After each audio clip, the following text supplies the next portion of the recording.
वो कहते हैं कि change is the law of nature, मतलब बदलाव होता है और परिवर्तन जो है अब नियम ही बन गया है। लेकिन इंटरनेट की क्रांति के बाद एक ऐसा बदलाव जो है हमने देखा है, क्या वास्तविकता में भारत या ग्लोबली हम इस चेंज के लिए तैयार हैं? इस पर हम बातचीत करेंगे। मैं इस बदलाव की बात आपको बता दूं, मैं बात कर रही हूँ एआई की, आर्टिफिशियल इंटेलिजेंस की। अभी आप मुझे देख रहे हैं, मैं पॉडकास्ट के लिए मेरे साथ खास मेहमान भी बैठे हैं, इनका तारुफ मैं करवाऊंगी। लेकिन एआई क्या मेरी जगह भी ले लेगा? क्या आने वाले वक्त में ऐसा होगा कि एंकर की जगह भी एक एआई ले सकता है? क्योंकि हमने देखा है कि ऐसा हो भी रहा है। अब एआई को लेकर हर कोई एक्सपर्ट भी है, अपनी अपनी राय जो है, लगातार चर्चाएं भी हो रही हैं। लेकिन एआई को हम डिकोड करने की आज कोशिश करेंगे। खास मेहमान हमारे साथ मौजूद हैं, इनका मैं स्वागत भी करूंगी और तारुफ भी करवा देती हूँ। अमित दुबे जी हमारे साथ हैं, साइबर सिक्योरिटी एक्सपर्ट हैं, एआई के एक्सपर्ट हैं, ऑथर भी हैं। इनसे हम तफसील से जानने की और समझने की कोशिश करेंगे कि एआई हमारे लिए कितना खतरनाक है। सर बहुत बहुत स्वागत है सर आपका। Thank you Monika ji, thank you so much. Sir ऐसा हो सकता है, मैंने जैसे जिक्र किया कि आने वाले वक्त में एआई हमारी जगह भी ले लेगा? ये अब हो सकने वाली सिचुएशन रही नहीं ये हो गया है और आपको इम्प्रोवाइज करना होगा कुछ ऐसा दिखाने के लिए। आप एक वेबसाइट पे जाएं, thispersondoesnotexist.com। ओके, उस पर रिफ्रेश करेंगे ना तो हर सेकंड आपको एक नया ह्यूमन फेस दिखेगा जो एआई ने जनरेट किया है, और वो व्यक्ति दुनिया में नहीं रहता। और उस वेबसाइट ने आज तक करीब 8 बिलियन से ज़्यादा फेसेस जनरेट कर दिए हैं। मतलब मेरे जैसे अनेकों फेसेस, इतने ब्यूटीफुल, स्मार्ट, आवाज़ भी इतनी अच्छी है, सब कुछ। तो आप यदि किसी जैसे यूरोप में जाएं, किसी एयरपोर्ट पे उतरें पेरिस वगैरह में, तो आप देखेंगे बहुत सारे होर्डिंग्स लगे हैं, उसमें अधिकतर जो एडवर्टाइजर्स हैं वो एआई फेसेस यूज़ कर रहे हैं। अब रियल मॉडलिंग की ज़रूरत ही नहीं है, क्योंकि वो ज़्यादा अपील करता है। पहले तो रियल मॉडल्स आते थे, आप शूट करते थे, लोग यदि अच्छे हैं, खूबसूरत हैं, तो उनकी ज़िंदगी वैसी कट जाती थी उनको ज़्यादा सीखने की ज़रूरत ही नहीं है। अब वो नहीं रहेगा। तो सबसे पहले तो मॉडलिंग की जॉब ख़त्म हो रही है। और एक ब्यूटी कॉन्टेस्ट हुआ यूके में, सिर्फ एआई जनरेटेड लोगों का, जिनके इन्फ्लुएंसर्स हैं, जो मतलब फॉलोअर्स हैं, एआई के इन्फ्लुएंसर्स, सिर्फ एआई इन्फ्लुएंसर, मतलब जो रियल में है ही नहीं, और उनके लाखों मिलियंस ऑफ फॉलोअर्स हैं, वो वीडियोस भी बन रहे हैं उनके और लोग उनको पसंद कर रहे हैं, but they are actually AI bots. तो आप नौकरी की बात कर रहे हैं, यहाँ लोग करोड़ों कमा रहे हैं। और ये चीज़ इतनी तेज़ी से चेंज हो जाएगी कि शायद हमें संभलने का मौका नहीं मिलेगा। कुछ इस तरह की जॉब्स जो अभी तक हमें लगता था कि रिप्लेस नहीं हो सकती। जैसे मैं आपको और एग्जांपल दूं, हमारे एक हाई कोर्ट के जज साहब ने चैट जीपीटी से पूछा, एक बेल ऑर्डर देना था। चैट जीपीटी से पूछा? हाँ, उन्होंने पूछा कि ये बेल दे देना चाहिए क्या, उसको सिम्टम्स बताए कि इस तरह का हीनियस क्राइम है। ये तो गलत है ना सर, जज पूछ रहे हैं चैट जीपीटी से। सुनिए पहले, मजा आएगा कहानी सुन के वो टेस्ट करना चाह रहे थे कि कितना रिलेवेंट हो सकता है। तो उसने आंसर दिया कि भाई ऑस्ट्रेलिया में एक ऐसा केस हुआ था, वहाँ तो बेल रिजेक्ट कर दी थी। एक यूएस में सेम केस हुआ था, वहाँ तो बेल रिजेक्ट कर दी थी, अब आप अपना देख लो। तो जज साहब ने भी बेल रिजेक्ट कर दी और नीचे लिखा अपने ऑर्डर में कि I am not influenced by chat GPT. ये न्यूज़ है गूगल पे तो उनका पर्पज़ ये था कि मैं देखूं कि कितना यूजफुली आगे हो सकता है। और मान के चलिए अभी जुडिशियल सिस्टम में एआई यूज़ होने लगा है, जनरेटिव एआई का इतना इस्तेमाल हो रहा है, क्योंकि वो इतना परफेक्ट ढूंढ के चीज़ें निकाल के देता है कि आपको बहुत सारी चीज़ें रेफर नहीं करनी होती। तो एज एन असिस्टेंट तो लोग यूज़ कर ही रहे हैं।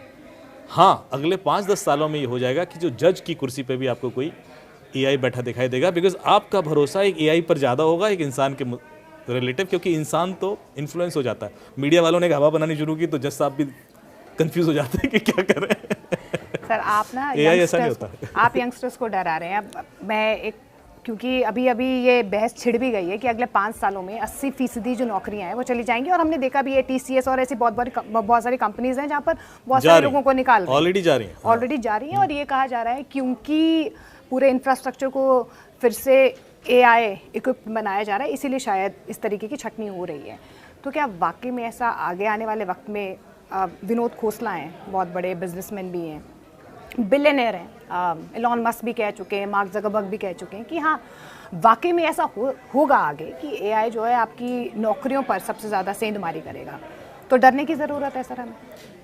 देखिए बिल्कुल करेगा। ये तो अब कोई डिबेट का हिस्सा नहीं रह गया, दिख रहा है क्योंकि सामने। सवाल यह है कि एकदम से नहीं होगा। 80% जॉब जाने में करीब 10 से 15 साल तो लगेगा, और कुछ इस तरह की जॉब्स हैं जो तुरंत रिप्लेस हो जाएंगी, जो हो रही हैं, जो TCS या बड़ी बड़ी कंपनीज की आप बात कर रहे हो जहाँ हज़ारों लोग निकाले जा रहे हैं। उसका कारण ये है क्योंकि वो बहुत एफिशिएंट है। आपको एक चीज़ बताऊँ कि आज से 10 साल पहले या 20 साल पहले कोई इंजीनियरिंग करके निकलता था तो उसकी स्किल होती थी कि मुझे प्रोग्रामिंग आती है, कोडिंग आती है, एक्सपर्टीज, हाँ साहब कोडिंग ये बहुत अच्छा प्रोग्रामर है। अब प्रोग्रामर की ज़रूरत ही नहीं है। अगले 1 साल में आपको यदि कोडिंग आती है तो ये वेस्ट है, क्योंकि उससे आपसे अच्छी कोडिंग प्रोग्राम AI करता है। तो आप समझ रहे हो ये तो रिप्लेस हो रहा है ना, मैं क्यों आपको एंगेज करूंगा फिर जब वो करके दे रहा है, ये तो दिख रहा है मुझे। इसी तरीके से आप ये तो और छोड़िए, इससे पहले जब AI आया तो हम सोचते थे कि AI is a data analytic tool, बहुत सारा डेटा है उसमें से कुछ निकाल के दे देगा। पर फिर आ गया जेन AI का मतलब है वो चीज़ें जनरेट कर सकता है। 10 साल पहले मुझे याद है मैं किसी टीवी चैनल पर बैठा था और हम डिबेट कर रहे थे कि AI ना सब कुछ कर लेगा, कहानी थोड़ी ना लिख देगा, म्यूजिक थोड़ी ना क्रिएट कर देगा, एक्टिंग थोड़ी ना कर लेगा, सब कर रहा है। अब AI कहानियाँ भी लिख रहा है, AI म्यूजिक भी क्रिएट कर रहा है, AI एक्टिंग भी कर रहा है। अभी मैं एक बड़े प्रोडक्शन हाउस के ऑफिस में गया मुंबई में, तो वहाँ पे मुझे एक फ्लोर पे लेके गए वो, और उन्होंने मुझे दिखाया, बहुत सारी उनकी टीम बैठी थी ऐसे ही। बोले सर देखिए हमने एक शॉर्ट फिल्म बनाई है, उसमें अमिताभ बच्चन भी थे, उसमें और भी एक्टर्स थे। तो मैंने देखा, मैंने ब्यूटीफुल, बहुत अच्छी। बोले AI जनरेटेड, इसमें अमिताभ जी ने एक्टिंग नहीं की है। तो मैंने कहा दोबारा दिखाओ। तो लगा ही नहीं, बिल्कुल रियल लगा। आप फील ही नहीं कर सकते, और आवाज भी वही है, एक्टिंग स्टाइल भी वही है, मतलब सब कुछ वही था। मैंने यार इतना परफेक्ट कैसे हो सकता? बोले है सर। तो AI की वजह से अब यंगस्टर्स को अपने करियर के बारे में रीथिंक करना पड़ेगा, सोचना ही चाहिए। और देखिए ये इवॉल्व करेगा। AI आपको पुश करता है कि अपने ब्रेन को और अच्छे कामों के लिए यूज करें। हम क्या करते हैं, और ये हिस्टोरिकली होता रहा है, इंसान जो पहले काम करता था, जो जब मशीन रिवोल्यूशन आया, जिसको बोलते हैं कि यदि आप ग्लास से कोई चीज़ बना देते हो तो बहुत बड़ी स्किल है, या सुनार कोई चीज़ करे बहुत अच्छी स्किल है, जो डिज़ाइन कर पा रहा है। धीरे धीरे वो स्किल आउटडेटेड हो गई, उनका नहीं साहब ये तो हम मशीन से और रोबोट से बहुत अच्छी कर लेते हैं, वो तो फैब्रिकेशन जैसा अच्छा और मास में कर सकते हैं, एक आदमी कितने बना लेगा। तो वो पूरा का पूरा रिवोल्यूशन आया, वो जॉब चली गई। वो जो स्किल आप 10 साल 20 साल प्रैक्टिस करके अचीव करते थे वो ख़त्म हो गई, क्योंकि उसकी ज़रूरत ही नहीं है। मशीन पहले दिन से उतनी ही परफेक्शन से वो चीज़ बनाता है। सेम चीज़ फिर दूसरी जगह आई कि भाई अब हम कोई और स्किल अपडेट कर लेते हैं, अब आर्टिस्टिक हो जाते हैं, ब्रेन वाली चीज़ हो जाते हैं। तो हम अपने ब्रेन का बहुत कम हिस्सा यूज़ करते हैं, 5% भी यूज़ कर लें तो बहुत बड़ी बात है। अब तो कर भी नहीं रहे हैं, चैट GPT अब तो और कम करेंगे। लेकिन मेरे ख्याल से आफ्टर AI इंसान 2 तरीके से पुश किया जाएगा। एक कि देखो भाई या तो ज़्यादा यूज़ करो और AI को बीट करो, या घर बैठ जाओ अब सब AI कर लेगा। सो 2 जनरेशन खड़ी हो जाएंगी। एक जनरेशन वो होगी जो सुपर इंटेलिजेंस हो सकती है, जो कि कम्पीट करेगी और बेटर करेगी, क्योंकि वो उधर पुश करेगी अपने आप को, इवॉल्व करेगी, और ये हमेशा होता रहा है। एक जनरेशन वो होगी जो पिछड़ जाएगी, क्योंकि वो अभी भी वेट करेंगे कि नहीं, और उस चक्कर में वो इतना पीछे हो जाएंगे कि शायद उनका रेलेवेंस खत्म हो जाए। सर चैट GPT इतना इम्पोर्टेंट हो गया है कि अब जो नौकरियां भी मिल रही हैं, अगर आपको AI नहीं आता इस्तेमाल करना तो शायद आपको नौकरी भी नहीं मिलेगी। बिल्कुल नहीं मिलेगी, क्योंकि आप उसकी हेल्प से बहुत सारी चीज़ें बहुत जल्दी कर पा रहे हो। मैं खुद अभी स्क्रिप्ट लिखता हूँ तो कई बार मुझे तेज़ी से लिखना है, तो मैं एक ऐसा प्रॉम्प्ट लिखूंगा कि मुझे क्या क्या चाहिए उस सीन में, और वो इतना अच्छा स्क्रिप्ट लिख के देता है। फिर मुझे थोड़ा सा ही फेरबदल करना है, अदरवाइज़ मुझे पूरा लिखने में शायद दिन भर लग जाता।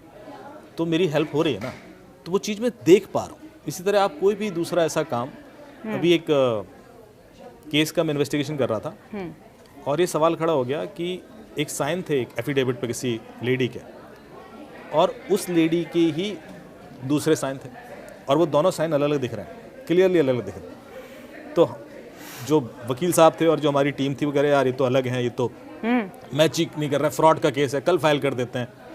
तो मैंने कहा जरा दोनों साइन दो, एक बार मैं चैट GPT से चेक कर लेता हूँ। मैंने इसकी दोनों का वो लेकर चैट GPT डाल दिया, चैट GPT ने एनालिसिस करके दिया।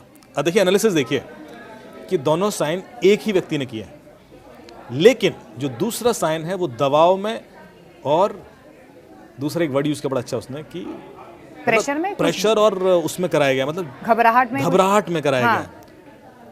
तो जैसे हमने वो पढ़ा, जैसे हमने पढ़ा, क्योंकि वो ऐसा है, मतलब उसने रीजन भी दिया। अच्छा वो तो मैंने कहा ये लाइन जो बोला है एआई, ये ट्रुथ लैब भी नहीं बोलता, ये कोई दूसरी जगह भी आप कराते फोरेंसिक लैब में तो वो या तो कहता है यार ये मैच कर रहा है या नहीं मैच कर रहा है, बात खत्म हो गई। पर इस लाइन ने हमें नया पर्सपेक्टिव दे दिया। क्या इसका मतलब है कि साइन तो एक व्यक्ति ने किया है, पर उससे पर लेकिन एआई पे इतना रिलाय होना सही है सर? सर सही गलत तो अब रहेगा नहीं। अब तो हम रादर एआई पर ज्यादा भरोसा करेंगे। देखिए आज की भी सिचुएशन में कई जगह ऐसा होता है कि मैं यदि मशीन से कहूँ कि यार ये सिलेक्शन कर देना लोगों का, तो आप ज़्यादा ट्रस्ट करते हो। इंसान से कहूँ तो आप कहते हो यार बायस्ड होगा, क्योंकि बहुत सारे हमारे यहाँ ग्रुप्स होते हैं, इथनिसिटीज़ हैं, मेल फीमेल से लेकर रिलीजन से लेकर बहुत सारे बायसेस होते हैं, वो उसके पास शायद नहीं होंगे, या हम कोशिश करेंगे कि वो अनबायस्ड रहे। हालांकि जब भी एआई बनता है तो वो उसके पास भी बायसेस ही होते हैं। वो इसलिए होते हैं क्योंकि हम उसको डेटा से ट्रेन करते हैं, और जैसा डेटा होगा उसका वैसा ही इंटेलेक्ट बिल्ड होगा। सो एक लाइन मैं हमेशा यूज़ करता हूँ कि we all are the product of the data that has been fed to us since our birth. बचपन से लेकर आज तक जो डेटा आपने कंज्यूम किया है, आप उस डेटा का प्रोडक्ट। तो हम सब एआई हैं। आप जिस जगह पैदा हुए हिमाचल में कुल्लू के पास सर ने एआई की तरह पूरा जनरेट कर दिए है कि मैं कहाँ से हूँ और आगे क्या करने वाली हूँ। यदि मैं वहाँ पैदा हो जाता तो आज मैं कुछ और होता, कोई दूसरी भाषा बोल रहा होता, कोई दूसरा तरह का लहजा होता मेरा। हाँ। मेरा सिर्फ लोकेशन चेंज हुआ, मेरा डेटा चेंज हुआ और मैं चेंज हो गया। और मैं जिंदगी भर प्राउडली बोलूँ कि नहीं नहीं मैं तो इस एरिया से हूँ। और 50 साल बाद कोई बोले भाई साहब नहीं नहीं आप तो हिमाचल में पैदा हुए, तो वो तो रातों रात को उठा के आपको वहाँ शिफ्ट कर दिया था। सर फिर ये चैट जीपीटी इतना मैं पूरा कर लूँ प्लीज। आप ऐसे बोलोगे तो मजा ही नहीं आएगा स्टोरी का। ठीक है बोलो हाँ ठीक है सर। हाँ फिर तो सामने वाला अब पूछ लीजिए। नहीं सामने वाला बोलिए ना सर। हाँ कि आप कहीं और बैठे होंगे। तो मैं कह रहा था कि यदि आप का डेटा चेंज हो जाता है तो आप पूरी तरह चेंज हो जाते हैं। आपकी लाइक, आपके डिसलाइक, आपके एस्पिरेशंस, आपके ड्रीम्स, आपके डर, सब कुछ बदल जाता है। और जब मैं कह रहा हूं कि मैं और आप एआई हैं, किसी कारणवश कह रहा हूं, क्योंकि मैंने नोटिस किया जब मैं आया कि हर आदमी ना जब बोलता है ना तो उसके कुछ प्री कंसीव नोशंस होते हैं। वो प्री कंसीव नोशंस को सोचता है कि वही मैं हूं, यही सच है और यही सही है। पर वो प्री कंसीव नोशन पता क्यों होता है? डेटा। आपको जैसा डेटा दूंगा आप वैसे हो जाओ। और हम जिंदगी भर वो डेटा जीते रहते हैं, उसको डिफेंड करते रहते हैं, जबकि हम वो डेटा हैं ही नहीं, हम कुछ और हैं। तो भगवत गीता चैप्टर 13 में जब भगवान कृष्ण से अर्जुन पूछते हैं कि आप मुझे बता रहे हो ज्ञान योग, भक्ति योग, कर्म योग, पहले बताओ मैं कौन हूं? तो भगवान कहते हैं तुम्हें क्या लगता है तुम अर्जुन हो? तुम तो अर्जुन के पहले भी थे, तुम तो अर्जुन के बाद भी होगे। इस वक्त तुम अर्जुन का रोल प्ले कर रहे हो। तो बोलते क्यों? बोले इसलिए क्योंकि बचपन से लेकर आज तक जो डेटा तुम्हें मिला उस वजह से तुम अर्जुन हो। कर्ण की जगह कोई और होता तो कर्ण ही बनता, तुम्हारी जगह कोई भी होता वो अर्जुन ही बनता। तो ज़्यादा फूलने की जरूरत नहीं है कि तुम ये हो और वो हो, क्योंकि हम सब डेटा जी रहे। अब ज़रूरत प्रॉब्लम ये हो गई है कि यही डेटा, यही इंटेलेक्ट हमने एक मशीन को दे दिया है। तो जो कमियां हमारे अंदर है सारी उस मशीन में भी होंगी, क्योंकि डेटा तो वही है। तो उसके लिए तो इंसान चाहिए होगा ना। इंसान क्यों चाहिए होगा सर? एक अगर, क्योंकि एआई तो एक टूल है ना, अगर उसे ऑन किसी ने किया है तो बंद करने के लिए तो इंसान ही चाहिए होगा ना सर। आपको पता है कि अभी एक न्यूज़ आई कि एआई ने शटडाउन करने से मना कर दिया। अभी एक बड़ा अच्छा इंसिडेंट हुआ कि एक जगह एक व्यक्ति ने कैप्चा होता है ना जो, हाँ जी सर, कैप्चा सॉल्व करने के लिए एआई को बोला कि इसको सॉल्व कीजिए। तो वो एआई कैप्चा सॉल्व नहीं कर पा रहा था, तो एआई ने पीछे से कॉल लगाया एक सपोर्ट कंपनी को जो इस तरह की सर्विसेज देती है, उससे कहा कि ये कैप्चा सॉल्व करना है, आप मेरी हेल्प कीजिए। So basically how to get it done. उस सपोर्ट कंपनी से पूछा कि तुम क्यों नहीं कर पा रहे हो, ये इस काम के लिए क्यों आप सर्विस ले रहे हो? तो एआई ने खुद एक रीज़न दिया कि मेरी आंखें ठीक नहीं है and I can't see this clearly and age हो गई है और इस वजह से मुझे आपकी हेल्प चाहिए। आप समझ रहे हो कितना स्मार्ट होता चला जा रहा है। उसको यही पता है कि मुझे यदि किसी को कन्विंस करना है तो मुझे किस तरीके से झूठ बोलना होगा कि मेरा काम हो जाए। आप बात कर रहे हो सिर्फ स्विच ऑन और स्विच ऑफ की, चीज़ उससे आगे निकल गई। यदि हम ये सारे नॉर्म्स या इमोशंस तो एक इंसान में होते हैं ना सर, वो इसमें भी आएंगे। अब आप देखिए अभी यूएस के अंदर एक पैटर्न चल पड़ा है, और मैं जब अपने दोस्तों से बात करता हूँ कि हर इंसान, और ये इंडिया में भी आ रहा है, चैट जीपीटी के संग बात करने में ज़्यादा एंजॉय कर रहा है, या एआई बेस्ड जो बॉट्स हैं सर आपको पानी कब पीना है, हाँ। आपको राशन कब लाना है, किस मंथ में, वो सब चैट जीपीटी आपको बता रहा है। लोगों ने इतना नहीं, ये तो बहुत छोटी चीज है, ये तो बेसिक नीड है, ये तो मैस्लो का फाउंडेशन है। मैं जहां बात कर रहा हूँ वो है जब आप हाईली आईक्यू वाले लोग हैं। अब मैं ये कंपनीज के मर्जर्स भी क्या चैट जीपीटी करा रहा है? कराएगा ही। अभी देखिए, आप हाईली आईक्यू वाले लोगों को ऐसे लोग चाहिए होते हैं जो उस आईक्यू पर बात कर सके। वो चैट जीपीटी या जो एआई करके देगा आपको। आप एक लड़का है, उसको एक ऐसी लड़की मिल रही है मान लो सामने जो एआई है, जो उसके लेवल पर स्पोर्ट्स पर डिस्कशन कर रही है और रिलेवेंट है और बिल्कुल जोक भी कर रही है और प्रेजेंस ऑफ माइंड भी उसका स्मार्ट है, तो वो उसके संग ज़्यादा टाइम बिताएगा। ये वो एआई ज़्यादा अच्छे से करके दे रहा है जाने रियल पर्सन बोर हो जाएगा, इरिटेट भी हो सकता है, शायद डेली उतना वैसा ना हो, पर AI will always be attentive, responsive, humorous. लेकिन सेम इज हैपनिंग विद, पर वो तो फेक है ना सर, रियल थोड़ी है। आपको रियलाइज ही नहीं होता, प्रॉब्लम ये है। ये आपको भी लग रहा है, आपको रियलाइज जब आप इंगेज होना शुरू होंगे ना, तो आपको एक लेवल पर लगेगा यार ये तो मैं भूल गया था कि ये फेक है। वो जिस तरीके से इंगेज करना शुरू करेगा, स्मार्ट। आपकी एक चीज बताऊं, एक केस मैंने सॉल्व किया आज से 7-8 साल पहले। एक बंदा था जिसने 17 लड़कियों को फंसा रखा था, और एक लड़की ने बताया कि उसने कुछ पैसे वैसे मांगे थे और फ्रॉड हुआ, तो हमने उसको पकड़ना शुरू किया।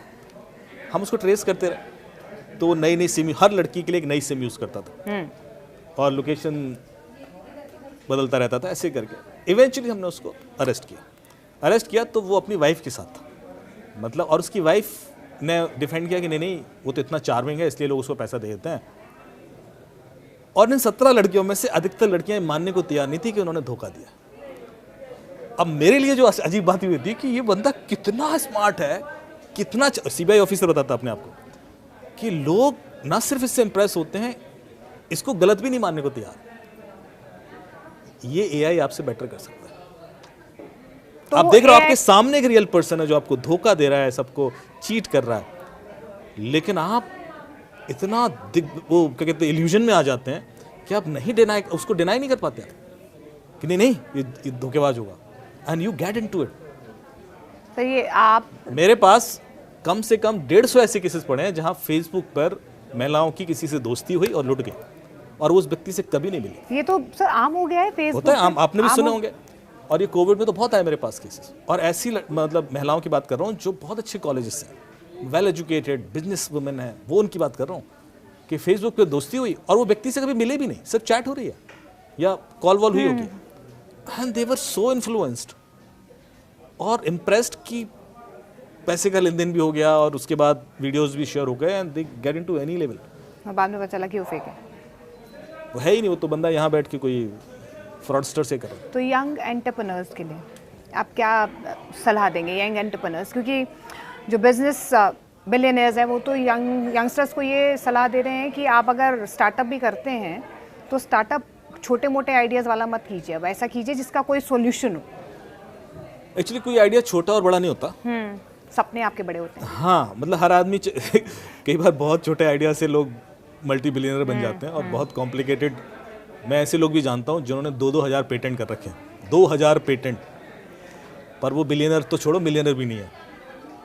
और मैं ऐसे लोग भी जानते हैं, हम सभी जानते हैं, जो 10th फेल होंगे और वो बिलियनर भी होंगे। बिल्कुल। सो पहले तो हमने एजुकेशन को ओवर हाइप कर रखा है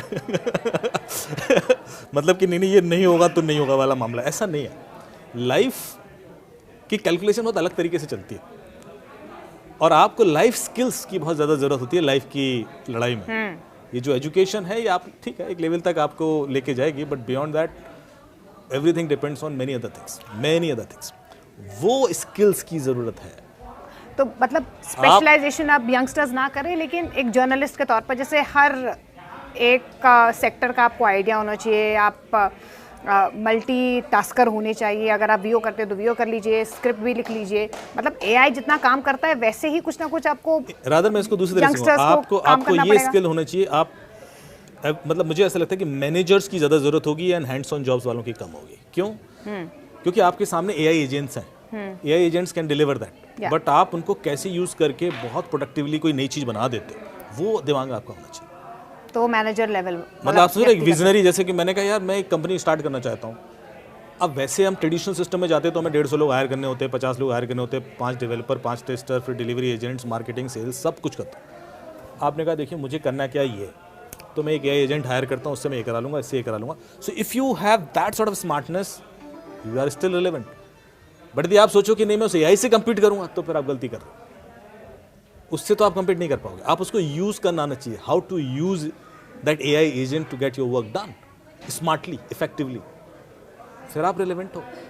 तो मतलब ये कोडिंग वाले, ये डाटा एनालिस्ट और आईटी वाले जो जॉब सेक्टर्स वाले जो बच्चे हैं, जो जिनका करियर तो अभी शुरू ही होने वाला है, जिनका हुआ ही नहीं शुरू, तो क्या करें फिर? वो डर रहे हैं? 2-3 स्किल हैं जो मैं बताऊंगा। पहली चीज मुझे ऐसा लगता है कि एंटरप्रेन्योरियल स्किल्स देनी पड़ेंगी लोगों को। बिजनेस, आप जॉब वाली मोड से बाहर आना पड़ेगा। अभी तक हम क्या करते थे कि ये बंदे को स्किल है, अरे बस बहुत बढ़िया डिजाइनर स्किल है, डिजाइन कर देगा ये तो कहीं नौकरी लगी जाएगी। पर मैं अभी जितने पोस्टर हैं सारे एआई से डिजाइन कराता हूँ, उसको प्रॉम्प्ट देता हूँ, कहता है ये पोस्टर है मेरा इवेंट है, इतना बढ़िया बना के देता, बात खत्म हो गई। उसी को बेचारा 4 घंटे लगाता, फिर उसमें 4 इनपुट देता मैं, एआई फट फट फट मुझे 10 ऑप्शन देता है, मैं कहता ये बेस्ट है, क्लोज कर। तो स्किल गई आपकी। फिर मैंने कहा कि साहब प्रोग्रामर है, स्किल गई आपकी, या डॉक्टर है। मैं आपकी डॉक्टर की बता दूं कि मैं आपका पर्सनल एक्सपीरियंस देता हूं कि मेरे फादर को फीवर आ रहा था काफ़ी टाइम से, और हमने सारे टेस्ट कराए और वो डायग्नोज हम नहीं कर पा रहे थे। तो हमने वेदांता से लेकर हर हॉस्पिटल में करा लिया, लेकिन वो नहीं समझ पा रहे हैं कि क्या है। तो मैंने एक दिन ऐसी सारी एआई को दे दिए रिपोर्ट्स, मैंने कहा आप बताओ क्या रूट कॉज हो सकता है, और उसने पॉइंट बाय पॉइंट एनालिसिस किया और लास्ट में रूट कॉज दिया कि इनको। तो डॉक्टर्स ठीक नहीं कर पाए, एआई ने सही आंसर दिया। फिर जब मैंने रिपोर्ट दी तो डॉक्टर ने कहा ही इज राइट, क्योंकि हम लोग बहुत सुपरफिशियली कई बार एनालिसिस करते हैं, वो माइन्यूट वेरिएशंस नहीं कैप्चर कर पाते, एंड एआई इतना डीप जाके कर रहा है। तो उसने कहा देखिए ये चीज नॉर्मली इस टेस्ट में आती नहीं है, but I am suspecting this because the variation is like that. जब आपने पहले यूरिन टेस्ट कराया और अब कराया तो इसमें ये वाला पैरामीटर का ये वेरिएशन है, though there is not showing infection, but just because of variation I am suspecting this. ना इतना लेवल का नहीं करता डॉक्टर, फिर वो कहता है ये वाला टेस्ट करा लो, एमआरआई करा लो, और बढ़ाते जाएगा, लेकिन वो वेरिएशन पे नहीं जाता। अच्छा सर, इसमें एक मेरा ये सवाल है, क्योंकि अब आपने हेल्थ केयर की बात की, तो आगे आने वाले वक्त में एआई हेल्थ केयर में भी होगा, एजुकेशन में भी होगा। हाँ, लेकिन मैं एक और चीज बता दूं कि गलत प्रेडिक्शन भी कर रहा है। हाँ, वही मैं आपसे पूछने वाली थी। इसलिए आपको ब्लाइंडली ट्रस्ट नहीं करना, because it is an evolving stage. It can do few things better than humans, but it can also take you to the wrong direction. अभी एक न्यूज़ आई है जिसमें एक 60 साल के व्यक्ति ने एआई से पूछा कि मुझे सोडियम क्लोराइड का ऑल्टरनेटिव चाहिए, तो उसने कहा सोडियम ब्रोमाइड यूज़ कर लो। उसने सोडियम ब्रोमाइड खाना शुरू कर दिया और उससे वो हेलुसिनेशन होना शुरू हो गया। अब वो इतनी सीवियर इलनेस है कि उसको रिकवर होने बड़ा टाइम लगता है। तो अब इस तरह के सजेशंस पहले खाते थे लोग सोडियम ब्रोमाइड बहुत पहले, लेकिन फिर वो पता पड़ा कि नहीं इससे ब्रेन में इस तरह के इम्पैक्ट हो सकते हैं। So unless until you give holistic picture कि मेरी एज ये है, मैं इस वजह से कर रहा हूँ, और देखिए कब तक खाना है हमेशा की तो ना सजेस्ट किया, बहुत सारी चीज़ें होती हैं। सो डॉक्टर्स सिर्फ एक प्रिस्क्रिप्शन नहीं देते, डॉक्टर्स वो और भी चीज़ें आपको बताते हैं कि लाइफस्टाइल में हमें क्या क्या चेंज करने हैं। It's not about your current disease, it can be link to your hereditary disease, can be, so there are lots of other parameters that are used. मेरे ख्याल से वो इतनी जल्दबाजी में एआई यूज़ करके हमें नहीं कंक्लूड करना चाहिए, लेकिन करेगा एआई, इवेंचुअली रिप्लेस करेगा डॉक्टर, ये मैं आज सर एजुकेशन के सेक्टर में अगर एआई, अभी हमने देखा भी है थोड़ा बहुत चेंज भी हो रहा है एजुकेशन के सेक्टर में, तो फिर क्या हम उम्मीद कर सकते हैं कि आने वाले वक्त में जैसे स्टैनफोर्ड में या हार्वर्ड में जो पढ़ाई होती है वैसी पढ़ाई हमारे इंडियन स्टूडेंट्स भारत में बैठ के करेंगे? होगा, यहाँ तो सबसे पहले रिप्लेस होगा। और देखिए हमने देखा है कि मतलब क्वालिटी एजुकेशन बेटर हो सकती है। टीचिंग एक स्किल होती है, और हमारे यहाँ टीचिंग को उस पूरे स्केल में लास्ट प्रोफेशन बना दिया जाता है। मतलब जो व्यक्ति और कुछ नहीं कर रहा है तो बाद में जाके वो टीचिंग करेगा। उससे क्या होता है कि है ना, ये कुछ नहीं हो रहा तो बीएड कर लेते हैं, बीएड करके कर लो, टीचर तो बनी जाओगे, टीचर तो बनी जाओगे। उससे प्रॉब्लम क्या होती है कि जो बंदा टीचर है वो पैशनेट नहीं है टीचिंग को लेकर, तो वो आर्टिकुलेट नहीं करता, वो इंटरेस्ट क्रिएट नहीं करता। टीचर का जॉब सिर्फ पढ़ाना नहीं है, टीचर का जॉब ये भी है कि उस सब्जेक्ट में इंटरेस्ट क्रिएट हो जाए, फिर तो बच्चे खुद ही पढ़ लेंगे। ओवरऑल ग्रोथ भी तो एक तो मायने रखती है। मैं हमेशा एग्जांपल देता हूँ, जब मैं आईआईटी खड़गपुर में था तो एक प्रोफेसर थे, प्रोफेसर एसएल मस्करा, और वो शायद उस समय 65 साल के होंगे या 60 से तो ऊपर ही थे, और उनको आईआईटी एक्सटेंशन दिया जा रहा था कि नहीं आप पढ़ाइए, क्योंकि जब वो आते थे पढ़ाने और भले ही 20 लोगों की क्लास है, 150 लोग खड़े होते थे क्लास में, क्योंकि जो तरीका था उनका पढ़ाने का वो अमेजिंग था, उसने मेरी लाइफ बदल दी। और वो बेचारे आराम आराम से आते थे और पढ़ाते पढ़ाते उनके अंदर एनर्जी शुरू हो जाती थी और ऐसे लगता था कि वो कुछ और ही हो गए। और फिर वो उनका body movements and full of energy, दिखता था इस बंदे में पैशन है। और वो पढ़ाते थे कंप्यूटर नेटवर्क्स या ऑप्टिकल फाइबर कम्युनिकेशन, जो भी इस तरह की चीज़ें हैं जो बड़ी बोरिंग होती हैं, पर उसमें इंटरेस्ट क्रिएट कर देना, इस हद तक कर देना कि आप और सर्च करना शुरू कर दें। ये चीज़ मिसिंग है मोस्ट ऑफ द टीचर्स में। एआई वो कैन डू दैट। तो वो तो कर भी रहे हैं ना सर। जब इंटरनेट आया था तो इंटरनेट से कितना हेल्प हुआ स्टूडेंट्स को, अब एआई से भी उतना ही हेल्प हो रहा है। लेकिन आपको लग नहीं रहा है कि आपकी ब्रेन रुक रही है क्योंकि आप चैट जीपीटी पर इतना रिलाई कर रहे हैं कि आप अपने अब ब्रेनस्टॉर्मिंग के लिए बुक्स पढ़ते ही नहीं, हम लोग इंटरेस्ट नहीं लगते, कोई भी छोटा सा आंसर चैट जीपीटी से कर लो। अभी तो एक लेवल और आगे जाएंगे हम, अभी हम न्यूरो साइंस में जाएंगे। अभी कम से कम हम चैट जीपीटी से सर्च तो करते हैं, हम शायद बड़ी जल्दी उस एरा में भी घुस जाएंगे जहां आप, जो अगली जनरेशन होगी ना हमारी 15 साल बाद वाली, वो ऐसे बोला करेगी, हम लोग उसको ऐसे बोला करेंगे कि आपको पता है कि हमें किताबें पढ़नी पड़ती थी सीखने के लिए, तुम्हें तो ब्रेन में इम्प्लांट कर देते हैं। तो सिर्फ मेरे को ये बता दीजिए सर, एआई से सिर्फ डरना चाहिए कि कुछ पॉजिटिव भी होगा? मतलब पॉजिटिव भी हो रहा है, देखो अपॉर्चुनिटीज तो और भी आएंगी फिर बिल्कुल, यंगस्टर्स के लिए। डरना तो किसी चीज से नहीं चाहिए। खासतौर पर रूरल जो गाँव में, जो गाँव देहात में जो लोग रह रहे हैं, उनके लिए एक सपना ही होता है सिलिकॉन वैली तक पहुंचना। अब एआई इतना वास्ट हो जाएगा तो कम से कम गाँव देहात के लोग चीज़ों को समझ पाएंगे, ईजी अवेलेबिलिटी होगी, उनके लिए अपॉर्चुनिटीज और ज़्यादा खुल जाएंगी। मैं यहाँ थोड़ा सा कंट्राडिक्ट करूंगा, गाँव देहात को हम लोग मतलब अंडर एस्टिमेट कर रहे हैं। मैं उस वे से नहीं कह रही, मैं सिर्फ स्किल गाँव के बेसिस देहात, पे। मैं इसका रीजन लोगों बताता के पास हूं, क्यों इतनी क्षमता नहीं होती कि वो आ पाते हैं। क्योंकि अभी जितने मैंने क्राइम सॉल्व किए, जितने बड़े ऐसे सिस्टम जिसको कि पीएचडी और आईआईटीएन और एमआईटीएन और स्टैनफोर्ड के लोगों ने डिजाइन किया था, उसमें गलतियां निकालना वो गांव देहात के लोग थे। यार इस सिस्टम में ऐसे करेंगे तो ये तो हम ओटीपी उड़ा लेंगे, इस सिस्टम ऐसे करेंगे तो ये तो हम फ्रॉड कर लेंगे। तो कई बार क्या होता है कि जो सिस्टमैटिक वे ऑफ एजुकेशन है वो कई सारी चीज़ों में आपको लिमिट कर देती है सोचने से, जो वो लोग एक्सपेरिमेंट करके एक्सप्लोर कर लेते हैं बिकॉज दे आर फ्री। हमें उसमें फ्रीडम चाहिए होती है। मैं आपको बोलूँ कि मोनिका जी एक घर सिक्योर करना है तो आप कहेंगे हाँ कर देंगे, नहीं अच्छे से पक्का सिक्योर कैसे करेंगे? तो आपने किताब पढ़ी सर, उसमें बायोमेट्रिक लगा देते हैं, कोई भी आएगा ऑथेंटिकेशन बिना घुसेगा ही नहीं। फिर आप एक वीडियो देख लोगे अमित दुबे का कि उसमें तो फेविकॉल और उससे क्लोन करके किसी का भी बायोमेट्रिक क्लोन हो जाता है, तो आपको यार ये तो सेफ नहीं है। सीसीटीवी लगाते हैं, सीसीटीवी में रियल टाइम अलर्ट आएगा, एआई भी होगा, हाँ, सब कुछ पता होगा। फिर आप एक वीडियो देखोगे अमित दुबे का कि वो नॉर्थ एवेन्यू के सीसीटीवी उन्होंने हैक करके दिखा दिए थे, तो क्योंकि यार ये भी सेफ नहीं है।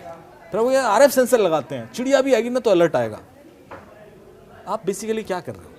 आप बुक में जो चीज़ें दी गई हैं उसके हिसाब से लेयर क्रिएट करते जा रहे हो। पर क्रिमिनल ऐसे नहीं सोचता, क्रिमिनल उतना पढ़ा लिखा नहीं है क्योंकि वो एजुकेशन प्रोसेस से नहीं गुजरा। अब आपको ऐसे घर को में एंटर करना है और 50 लाख रुपए निकाल के लाना है, क्या करेंगे आप? सोचो, 1 मिनट के लिए क्रिमिनल की तरह सोचो, फिर आपको समझ आएगा एआई को हम कहाँ बीट कर देंगे। आजकल तो सभी घरों में इस तरीके के अलार्मिंग सिस्टम्स भी होते हैं, कैमरास भी लगे हैं। क्या कर सकते हैं?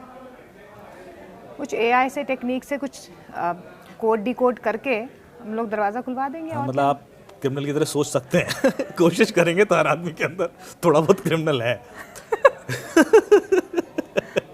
मतलब अब एआई इतना काम कर रहा है तो आप बिना छुए हम आपने एक चीज नोटिस की कि आप एआई के बियॉन्ड नहीं सोच पा रहे। हाँ। पता क्यों?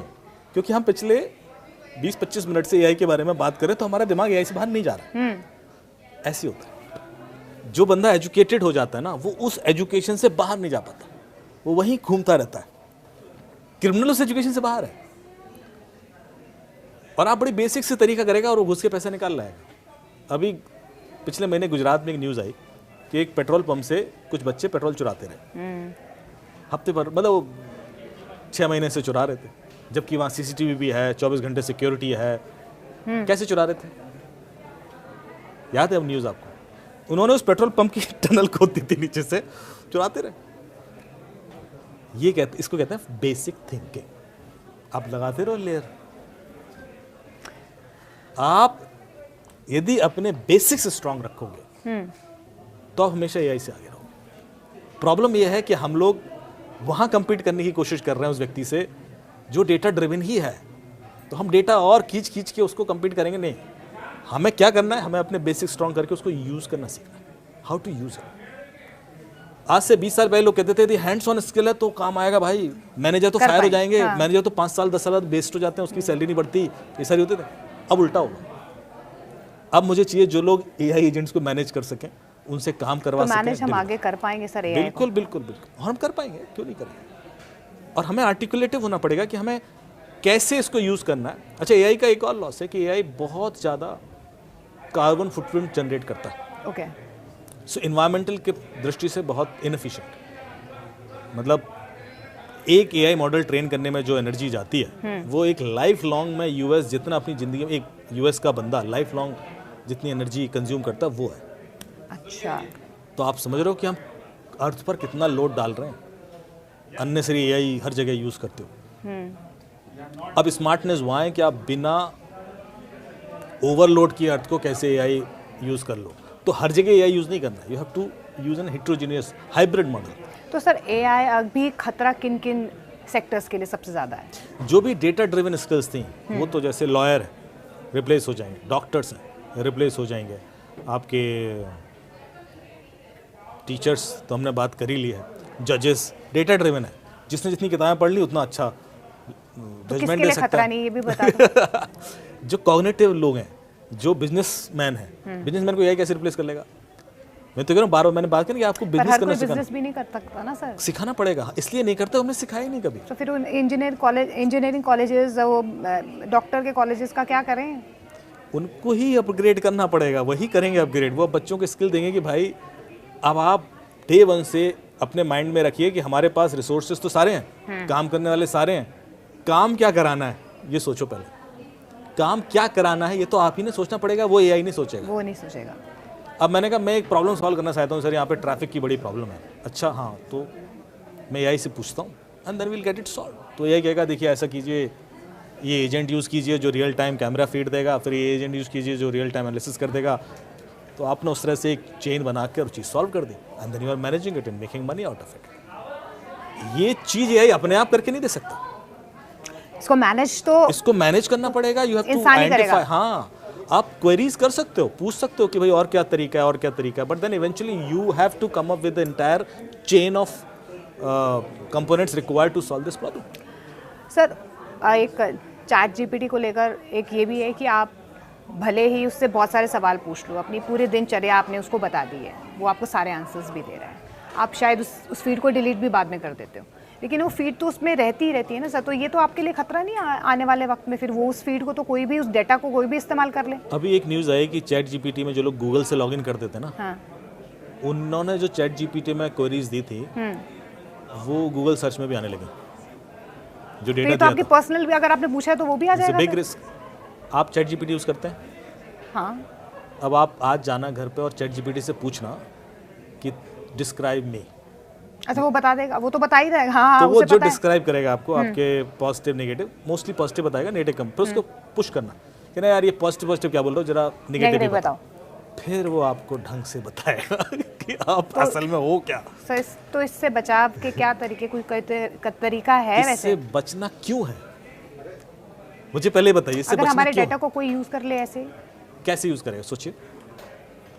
डेटा को यूज कर तभी नहीं, कर सकता है, हमारे फेसेस को पूरा बिल्कुल जैसे हमारे फीचर्स है वैसा इस्तेमाल हो रहा है, तो हमारे वो तो डेटा बिना को चैट जीपीटी के भी आपने फेसबुक को डाली रखा है, इंस्टा पे डाली रखा है, आप मतलब हम 70 जगह डेटा दे देंगे और यहाँ वो जो क्या कहते हैं गिबली इमेज पे नहीं देंगे। गिबली इमेज पे लोगों ने वीडियो बनाया था, गिबली पे इमेज मत देना, डेटा चोरी हो जाएगा। अच्छा यहाँ नहीं होगा सर, वो तो इतना ट्रेंड चला तो वो तभी तो मैं कह रहा हूँ दे दो भाई, डेटा आप कहाँ कहाँ बचे, या तो फिर सब जगह बचाओ। ऐसे तो ट्रू कॉलर भी खतरनाक है, हर चीज़ खतरनाक है। आप करो नहीं ये तो मैं यूज़ करूंगा वहाँ नहीं दूंगा। सो बेसिकली जो सोल्यूशन है, मैं ये भी नहीं कह रहा कि खतरा नहीं है, पर मैं थोड़ा सा और आगे लेके जा रहा हूँ, एक लेवल ऊपर। इस दुनिया में ना डूज एंड डोंट्स के बियॉन्ड भी चीज़ें होती हैं।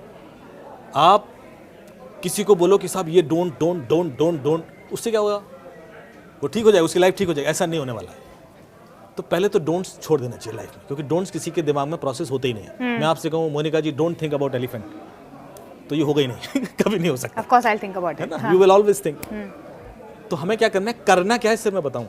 मैं ये नहीं कहूँगा कि साहब ये चैट जीपीटी यूज़ मत करो या गिबली यूज़ मत करो या डिस्कॉर्ड यूज़ मत करो या ट्रू कॉलर छोड़ दो, पर सब छोड़ दें, साधु बन के चले जाएं, ऐसा तो नहीं हो सकता।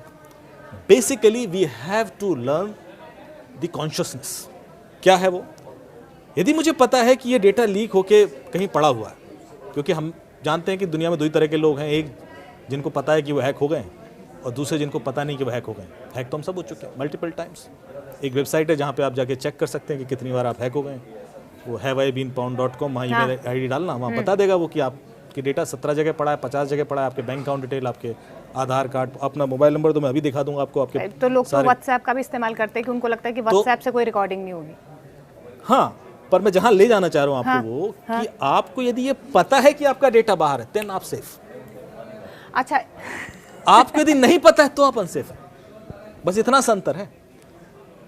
जैसे आपको पता है कि डोमिनोज का डेटा बाहर पड़ा है, अब आपको एक कॉल आता है कि मोनिका जी 26 तारीख को आपने पिज़्ज़ा मंगाया था, हाँ ये वाला कॉन्फ़िगरेशन था, हाँ वो एक्स्ट्रा चीज़ और कोल्ड ड्रिंक और इस एड्रेस पर डिलीवर हुआ था, हाँ हाँ हुआ था। आपकी तो लॉटरी लग गई, आपको तो मॉरिशस की ट्रिप मिली है। अब आपको यदि ये नहीं पता कि डेटा लीक होकर बाहर पड़ा हुआ है तो आप इस पर ट्रस्ट कर लेंगे और फिर eventually you will do things जो वो कराना चाहते हैं और फंस गए। पर यदि आपको पता है कि आपका डेटा तो बाहर है, छोड़ो यार क्या मजाक कर रहे हो, बस इतना ही अंतर है। तो यदि आपको पता है कि दुनिया माया है और फिर आप जी रहे हो तो आपको डर नहीं लगेगा, पर यदि आप ये नहीं जानते हो तो फिर आप हर चीज से डरोगे। तो मतलब मेरा फोन सेफ नहीं है, व्हाट्सएप सेफ नहीं है, कुछ नहीं सेफ और अनसेफ, वही तो कह रहा हूं सेफ। फिर आप वही रूट कॉज पे आ गए। सेफ और अनसेफ की परिभाषा यहाँ खत्म हो जाती है। यदि मुझे पता है कि इसका ये नुकसान तो फिर मैं सेफ हूँ, फिर मैं व्हाट्सएप यूज करूँ, फिर मैं फेसबुक यूज करूँ, मुझे पता है कि फेसबुक मेरा ये डेटा ले रहा है, फिर मैं सेफ हूँ, मुझे पता है ना। देखिए ये बहुत गहरी बात है, इसको समझने की कोशिश करना। जैसे कि मैं इसको और स्पिरिचुअली समझाने की कोशिश करूं, यदि आप रिलीजियस टेक्स्ट को फॉलो करेंगे तो जितने रिलीजन है ना वो या तो टाइम्स में मूव करते हैं या स्पेस में मूव करते हैं। वो कहते हैं कि साहब ईश्वर यहाँ नहीं है, वहाँ कहीं है ऊपर, तो आपको वहाँ जाना पड़ेगा, वो 7 आसमान या जो भी ऊपर जाके, ईश्वर यहाँ तो है नहीं ऊपर, तो बेसिकली स्पेस में आप ट्रैवल करोगे। दूसरे कहते हैं कि साहब ईश्वर आज नहीं है, जब मर जाओगे तो ईश्वर से मिलोगे, मतलब आज नहीं मिल सकते आप, पर मरोगे तो उसके बाद वो जब रेस्ट एंड पीस लग जाएगा तो उसका मिल जाएगा। सो बेसिकली या तो आप टाइम में ट्रैवल करो या आप स्पेस में ट्रैवल करो। क्वांटम फिजिक्स कहता है कि स्पेस और टाइम नाम की कोई चीज़ ही नहीं है ही नहीं। तो फिर अब आप आते हैं हमारे भारतीय संस्कृति में, ये ना टाइम में ट्रैवल कराते हैं ना स्पेस में। वो कहते हैं हमारी जो जर्नी है वो टाइम या स्पेस की जर्नी नहीं है, हमारी जर्नी है सिर्फ नहीं जानने से लेकर जानने तक। That's it। अभी आप नहीं जानते हो, अब आप जानते हो। तो अब हम ये जानते हैं कि हम एआई को हम ही कंट्रोल कर सकते हैं, इसीलिए एआई से डरने की ज़रूरत नहीं है। सर एक बार संक्षेप में आप जो यंगस्टर्स हैं जो हमारे पॉडकास्ट को सुन रहे हैं इस फिलहाल और समझने की भी कोशिश कर रहे हैं, आप बताइए कि एआई अगले 5 सालों में क्या वाकई में, क्योंकि अभी तो हमने शुरुआत देखी है, क्या वाकई में खतरनाक साबित होगा? क्या उनको अपने करियर के लिए रीथिंक करने की ज़रूरत है? देखिए अगले 5 साल में क्या होगा, फिर अगले 10 साल में क्या होगा। अगले 5 साल में किसी भी प्रोफेशन में AI as an assistive tool use होगा। जैसे जो मीडिया में है या किसी भी प्रोफेशन, जजेस या लॉयर हैं या हेल्थ केयर में है, वो एआई को इस्तेमाल करेंगे एज एन असिस्टेंट और अपनी इफिशिएंसी बढ़ाएंगे और ज़्यादा कमा सकते हैं। जो लोग नहीं कर रहे हैं उसको एज एन असिस्टेंट वो पीछे रह जाएंगे। तो अभी आप एआई आपकी जॉब नहीं खा रहा है, आपको ज़्यादा कमाने की अपॉर्चुनिटी दे रहा है। आप उस एज में अगले 5 से 10 साल यही होने वाला है। अलग अलग इंडस्ट्री में एआई घुसेगा और फिर कहोगे यार यहाँ भी यूज़ सकता है, बट यूज़ आपने करना है। अभी वो सेल्फ कॉन्शियस वाली मोड में नहीं गया। फिर 10 साल बाद ऐसा होगा कि कई सारी ऐसी चीज़ें एआई खुद सेल्फ ड्राइव कर सकता है।